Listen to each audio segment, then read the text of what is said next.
It-tliet dipartimenti ewlenin bl-inkarigu tal-ġbir tat-taxxi f'pajjiżna ġifieri dawk tat-taxxa fuq dħul tal-VAT u dwana se jingħaqdu u jniedu unit ġdid bejniethom li jinvestiga u jipproċedi kontra attivitajiet ekonomiċi illegali magħrufa aħjar bħala l-Black Economy. Fi kliem il-Ministru tal-Finanzi Edward Cicluna, il-Joint Enforcement Task Force se jkollha l-irwol bħal dik tal-Gwardja di Finanzja Taljana u se tinvestiga kemm il-ħlas ta' taxxi ta' prodotti ġejjin minn barra mixtutna u kif ukoll it-taxxi bolol u kodba tax-xogħol ta' kull min hu involut f'attività ekonomika f'pajjiżna. Dan fi sforz biex tkun indirizzata l-problema persistenti ta' evażjoni tat-taxxa u kummerċ illegali li qed joħloq żvantaġġ kompetittiv għal dawk in-negozji li jimxu mar-regoli.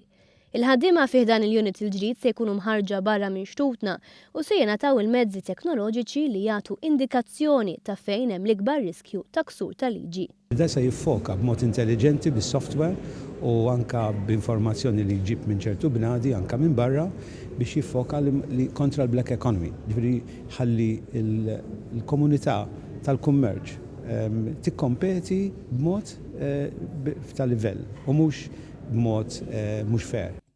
Il-Ministru Cicluna stqar li dan huwa l-ewwel pass fit-twettiq tal-weda li ma jkomplux jintilfu l-miljuni fit-dħul tal-Gvern minħabba il-Black Economy u ma eskludix li fil-futur qrib jiżdiedu wkoll il-penali għal min jipprova jagħmel dan.